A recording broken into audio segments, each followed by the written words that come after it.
ओम शांति। आज 9 सितंबर 2024 आज की साकार मुरली के अनमोल मधुर महावाक्य सुनेंगे। मीठे मीठे बाबा के मीठे बच्चे, योग बल से बुरे संस्कारों को परिवर्तन कर, योग बल से बुरे संस्कारों को परिवर्तन कर स्वयं में अच्छे संस्कार डालो। ज्ञान और पवित्रता के संस्कार अच्छे संस्कार हैं।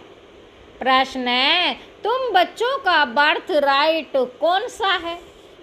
तुम्हें अभी कौन सी फीलिंग आती है? उत्तर है, बाबा कहते तुम्हारा बर्थ राइट है मुक्ति और जीवन मुक्ति। तुम्हें अब फीलिंग आती है कि हमें बाप के साथ वापस घर जाना है। हमें बाप के साथ वापस घर जाना है। तुम जानते हो बाप आए हैं भक्ति का फल मुक्ति और जीवन मुक्ति देने। अभी सबको शांति धाम जाना है, सबको अपने घर का दीदार करना है। ओम शांति। मनुष्य बाप को सच्चा पातशाह भी कहते हैं। अंग्रेजी में पातशाह नहीं कहते, उसमें सिर्फ सच्चा फादर कहते। गॉड फादर इज ट्रूथ कहते हैं। भारत में ही कहते हैं सच्चा पातशाह। अब फर्क तो बहुत है, वह सिर्फ सच कहते हैं, सच सिखलाते हैं, सच्चा बनाते हैं। सच सिखलाते हैं, सच्चा बनाते हैं। बाबा कहते यहाँ कहते हैं सच्चा पातशाह, सच्चा भी बनाते हैं और सचखंड का बादशाह भी बनाते हैं। यह तो बरोबर है। मुक्ति भी देते हैं, जीवन मुक्ति भी देते हैं। मुक्ति भी देते हैं, जीवन मुक्ति भी देते हैं, जिसी को भक्ति का फल कहते हैं। लिबरेशन और फ्रूसन भक्ति का फल देते हैं और लिबरेट करते हैं। बच्चे जानते हैं, हमको दोनों देते हैं। लिबरेट तो सबको करते हैं, फल तुमको देते हैं, लिबरेशन और फ्रूसन। यह भी भाषा बनाई हुई है ना, भाषाएं तो बहुत हैं। शिव बाबा के नाम भी बहुत रख देते हैं। शिव बाबा के भी नाम बहुत रख देते हैं। कोई को कहो उसका नाम शिव बाबा है तो कह देते, हम तो उनको मालिक भी कहते हैं। मालिक तो ठीक है, परंतु उसका भी नाम चाहिए ना। नाम रूप से न्यारी कोई चीज होती नहीं। मालिक भी कोई चीज का बनता है ना। बाबा कहते नाम रूप तो जरूर है। अभी तुम बच्चे जानते हो बाप बरोबर लिबरेट भी करते हैं। फिर शांति धाम में सबको जरूर जाना है। बाबा कहते अपने घर का दीदार सबको करना है। घर से आए हैं तो पहले उनका दीदार करेंगे। उसको कहते हैं गति सदगति। अक्षर कहते हैं परंतु अर्थ रहित। बाबा कहते तुम बच्चों को तो फीलिंग रहती है हम अपने घर भी जाएंगे और फल भी मिलेगा। नंबरवार तुमको मिलता है तो और धर्म वालों को भी फिर समय अनुसार मिलता है। बाप ने समझाया था, ये पर्चा है बहुत अच्छा। बाबा कहते तुम स्वर्गवासी हो या नरकवासी हो, तुम बच्चे ही जानते हो ये मुक्ति जीवन मुक्ति दोनों गॉड फादरली बर्थ राइट है। दोनों गॉड फादरली बर्थ राइट है। तुम लिख भी सकते हो बाप से, तुम बच्चों को ये बर्थ राइट मिलता है।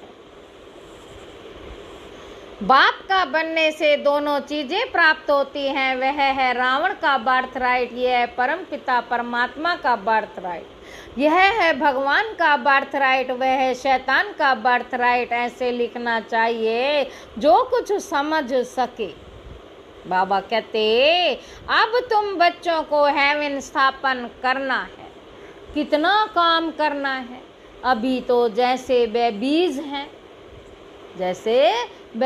हैं, जैसे मनुष्य कलयुग के लिए कहते अभी बेबी बच्चा है। बाप कहते हैं सतयुग की स्थापना में बेबी है। अभी तुम बच्चों को वर्षा मिल रहा है। रावण का कोई वर्षा नहीं कहेंगे। गॉड फादर से तो वर्षा मिलता है, वह कोई फादर थोड़े ही है। उसको रावण 5 विकारों को तो शैतान कहा जाता है। शैतान का वर्षा क्या मिलता है? 5 विकार मिलते हैं। जो भी ऐसा करते तमो प्रधान बन जाते। अब दशहरा कितना मनाते हैं, सेरेमनी मनाते हैं, बहुत खर्चा करते हैं, विलायत से भी निमंत्रण दे बुलाते हैं, मनाते हैं मैसूर का सबसे नामी ग्रामी दशहरा मनाते हैं मैसूर का। पैसे वाले भी बहुत है। रावण राज्य में पैसा मिलता है तो अक्कल भी चट हो जाती है, अक्कल ही चट हो जाता है। बाप डिटेल में समझाते हैं, इनका नाम ही है रावण राज्य। उसको फिर कहा जाता है ईश्वरीय राज्य। राम राज्य कहना भी रॉन्ग हो जाता है। गांधी जी राम राज्य चाहते थे, मनुष्य समझते हैं गांधी जी भी अवतार थे। उनको कितने पैसे देते थे? बाबा कहते उनको भारत का बापू जी कहते थे। अब तो यह सारे विश्व का बापू है। अभी तुम यहाँ बैठे हो, जानते हो कितनी जीव आत्माएं होंगी। जीव शरीर तो विनाशी, बाकी आत्मा है अविनाशी। आत्माएं तो ढेर हैं। जैसे ऊपर में सितारे रहते हैं ना, सितारे जास्ती हैं या आत्माएं जास्ती हैं, क्योंकि तुम धरती के सितारे और वह आसमान के सितारे। तुमको देवता कहा जाता है, वे फिर उनको भी देवता कह देते हैं। तुमको लक्की सितारा कहा जाता है, तुमको लक्की सितारा कहा जाता है ना। अच्छा, इस पर फिर आपस में डिस्कस करना। बाबा अभी इस बात को नहीं छेड़ते। यह तो समझाया है कि सभी आत्माओं का एक बाप है। इनकी बुद्धि में तो सब है। जो भी मनुष्य मात्र है सबका वह बाप है। यह तो सब जानते हैं कि सारी सृष्टि समुद्र पर खड़ी है। यह भी कोई सबको नहीं मालूम है। बाप ने समझाया था यह रावण राज्य सारे सृष्टि पर है, ऐसे नहीं। रावण राज्य कोई सागर के पार है। सागर तो ऑल राउंड है, सागर तो ऑल राउंड है ही। कहते हैं ना, नीचे बैल है, उसके सींगों पर सृष्टि खड़ी। नीचे बैल है और उनके सींगों पर सृष्टि खड़ी है। फिर जब थक जाता है तो सींग बदली करता है। अभी पुरानी दुनिया खल्लास हो, नई दुनिया की स्थापना होती है। शास्त्रों में तो अनेक प्रकार की बातें दंत कथाओं में लिख दी है।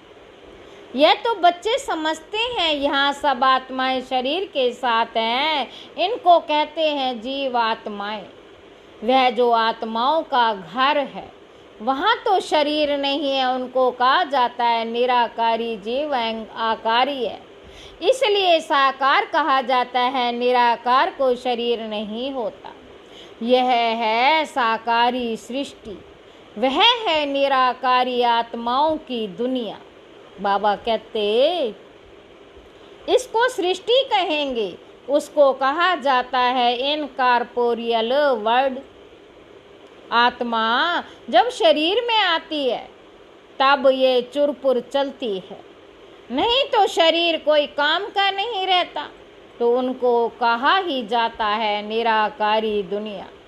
जितनी भी आत्माएं हैं वह सब पिछाड़ी में आनी चाहिए, इसीलिए इसको पुरुषोत्तम संगम युग कहा जाता है।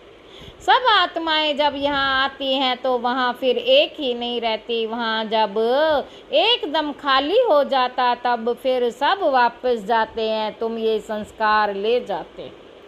नंबरवार पुरुषार्थ अनुसार कोई नॉलेज के संस्कार ले जाते, कोई प्योरिटी के संस्कार ले जाते, तो आना तो फिर भी यहाँ ही है, परंतु पहले तो घर में जाना है। वहाँ है अच्छे संस्कार, यहाँ है बुरे संस्कार। अच्छे संस्कार बदल कर बुरे संस्कार हो जाते। फिर बुरे संस्कार योग बल से अच्छे होते हैं। अच्छे संस्कार वहाँ ले जाएंगे। बाबा कहते अच्छे संस्कार वहाँ ले जाएंगे योग बल से। बाप में भी पढ़ाने के संस्कार हैं ना, जो आकर समझाते हैं। रचयिता और रचना के आदि मध्य अंत का राज समझाते। बीज को भी समझाने देते तो सारे झाड़ की भी समझानी देते हैं। बीज की समझानी है ज्ञान और झाड़ की समझानी हो जाती है। भक्ति में बहुत डिटेल होती है ना। बीज को याद करना तो सहज है, वहीं चले जाना है। तमो प्रधान से सतो प्रधान बनने में थोड़ा ही समय लगता है। फिर सतो प्रधान से तमो प्रधान बनने में 5000 वर्ष लगते हैं। एक्यूरेट, यह चक्र बड़ा एक्यूरेट बना हुआ है, जो रिपीट होता रहता है और कोई ये बातें बता ना सके।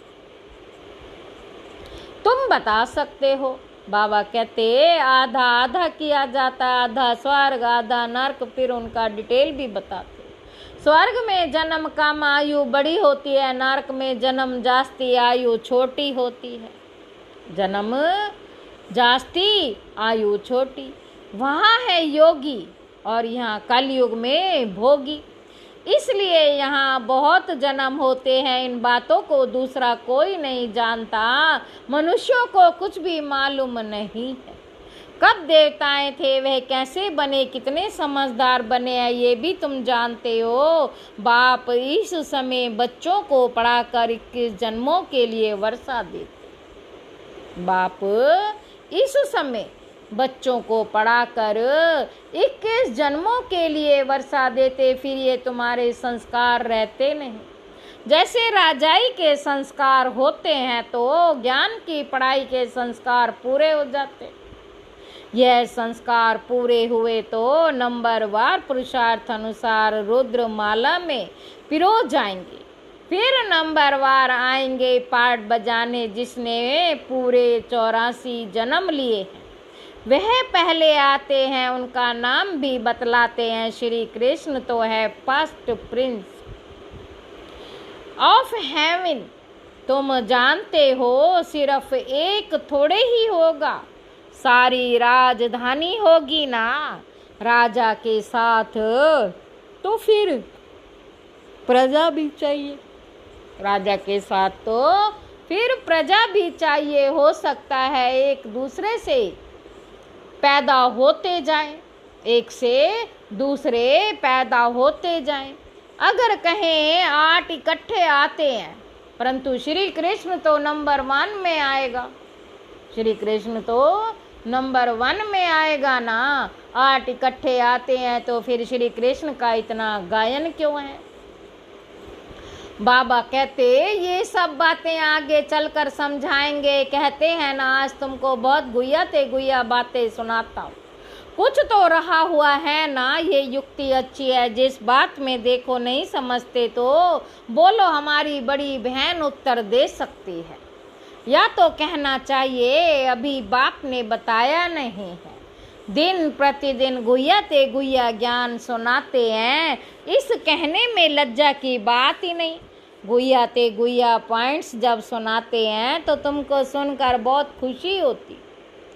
पिछाड़ी में फिर कह देते हैं मन मना भव मध्य जी भव। अक्षर भी शास्त्र बनाने वालों ने लिखा है। मूंझने की तो जरूरत नहीं। बच्चा बाप का बना और बेहद का सुख मिला। इसमें मनसा वाचा कर्मणा पवित्रता की जरूरत है। लक्ष्मी नारायण को बाप का वर्षा मिला है ना, ये पहले नंबर में है जिनकी ही पूजा होती है। अपने को भी देखो, हमारे में ऐसे गुण हैं, अभी तो बेगुण है ना। अपने को, अपने अवगुणों को भी किसी को पता नहीं, अपने अवगुणों का भी किसी को पता नहीं। बाबा कहते अभी तुम बाप के बने हो तो जरूर चेंज होना पड़े। बाप ने बुद्धि का ताला खोला है, ब्रह्मा और विष्णु का भी राज समझाया है। यह है पतित और वह है पावन, यह है पतित कलयुग और वह है पावन सतयुग। एडॉप्शन इन पुरुषोत्तम संगम युग पर ही होती है। प्रजापिता ब्रह्मा जब है तब भी एडॉप्शन होती, सतयुग में तो होती ही नहीं। बाबा कहते यहाँ भी किसी को बच्चा नहीं होता है, फिर एडॉप्ट करते प्रजापिता को भी जरूर ब्राह्मण बच्चे चाहिए। यह है मुख वंशावली, वह होते कुख वंशावली। ब्रह्मा तो नामी ग्रामी है, इनका सरनेम ही बहुत है। सब समझते हैं प्रजापिता ब्रह्मा आदि देव है, उसका अंग्रेजी में कहेंगे ग्रेट ग्रेट ग्रैंडफादर। यह है बेहद का सरनेम, वह सब होते हद के सरनेम, इसलिए बाप समझाते हैं। यह जरूर सबको मालूम होना चाहिए कि भारत बड़े ते बड़ा तीर्थ है, जहाँ बेहद का बाप आते हैं। ऐसे नहीं सारे भारत में विराजमान हुआ, शास्त्रों में मगध देश लिखा हुआ है, परंतु नॉलेज कहाँ सिखाई, आबू में कैसे आए। दिलवाड़ा मंदिर भी यहाँ पूरा यादगार है, जिन्होंने भी बनाया उन्हों की बुद्धि में आया और बैठकर बनाया। एक्यूरेट मॉडल तो बना ना सके। बाप यहाँ ही आकर सर्व की सदगति करते हैं, मगध देश में नहीं। बाप सदगति करते हैं यहाँ पर, लेकिन मगध देश में नहीं। वह तो पाकिस्तान हो गया, यह है पाकिस्तान, पवित्र स्थान। वास्तव में पाकिस्तान तो स्वर्ग को कहा जाता, पाक और नापाक का ये सारा ड्रामा बना हुआ है। तो मीठे मीठे सिक्की लदे बच्चे, तुम ये समझते हो आत्माएं परमात्मा अलग रहे बहुकाल। कितने काल के बाद मिले हैं, फिर कब मिलेंगे। सुंदर मेला कर दिया जब सतगुरु मिला दलाल के रूप में। गुरु तो बहुत है ना, इसलिए सतगुरु कहा जाता है। स्त्री को जब त्याला बांधते हैं तो भी कहते हैं ये पति तुम्हारा गुरु ईश्वर है। पति तो पहले पहले नापाक बनाते हैं, आजकल तो दुनिया में बहुत गंद लगा पड़ा है। अब तुम बच्चों को तो गुलगुल बनाना है, तुम बच्चों तो को पक्का पक्का हथियाला बाप बांधते हैं। बाबा कहते यूं तो शिव जयंती के साथ ही रक्षाबंधन हो जाता, गीता जयंती भी हो जानी चाहिए। श्री कृष्ण जयंती थोड़ी देर से नई दुनिया में हुई है, बाकी तुम्हारी सब इस समय के हैं। रामनवमी कब हुई ये भी कोई को पता है क्या? तुम कहेंगे नई दुनिया में 1250 वर्ष बाद के बाद रामनवमी आती है। शिव जयंती, कृष्ण जयंती, रामनवमी कब हुई? कृष्ण जयंती, राम जयंती कब हुई ये कोई भी बता नहीं सकते। तुम बच्चे भी अभी बाप द्वारा जाने गए हो, एक्यूरेट बता सकते हो। गोया सारी दुनिया की जीवन कहानी तुम बता सकते हो। लाखों वर्ष की बात माए ही, लाखों वर्ष की बात थोड़े ही बता सकते। बाप कितनी अच्छी बेहद की पढ़ाई पढ़ाते हैं। एक ही बार में 21 जन्मों के लिए नग्न होने से बचते हैं। तुम अभी 5 विकारों रूपी रावण के प्राय राज्य में हो। अभी सारे 84 का चक्र तुम्हारी स्मृति में आया है। अच्छा, मीठे मीठे सिक्की लदे बच्चों प्रति माता पिता बाप दादा का याद प्यार और गुड मॉर्निंग। रूहानी बाप की रूहानी बच्चों को नमस्ते। हम रूहानी बच्चों की रूहानी बाप दादा को याद प्यार और गुड मॉर्निंग। नमस्ते बाबा, नमस्ते, शुक्रिया बाबा, शुक्रिया। वरदान धारणा के लिए मुख्य सार, पहला पॉइंट है बेहद सुख का वर्षा प्राप्त करने के लिए मनसा वाचा कर्मणा पवित्र जरूर बनना है। अच्छे संस्कार योग बल से धारण करने अपने को गुणवान बनाना है।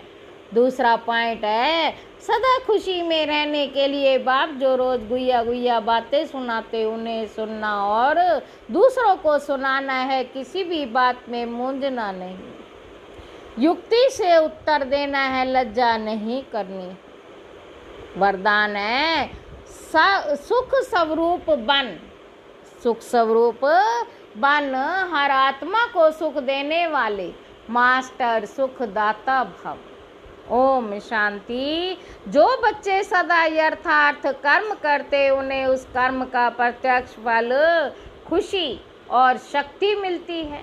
उनका दिल सदा खुश रहता, उन्हें संकल्प मात्र भी दुख की लहर नहीं आ सकती। संगम योगी ब्राह्मण अर्थात दुख का नाम निशान नहीं, क्योंकि सुखदाता के बच्चे हैं। ऐसे सुखदाता के बच्चे स्वयं भी मास्टर सुखदाता होंगे। वे हर आत्मा को सदा सुख देंगे, वे कभी ना दुख देंगे ना दुख लेंगे। स्लोगन है मास्टर दाता बन, सहयोग स्नेह और सहानुभूति देना, यही रहम दिल आत्मा की निशानी है। अच्छा, ओम शांति।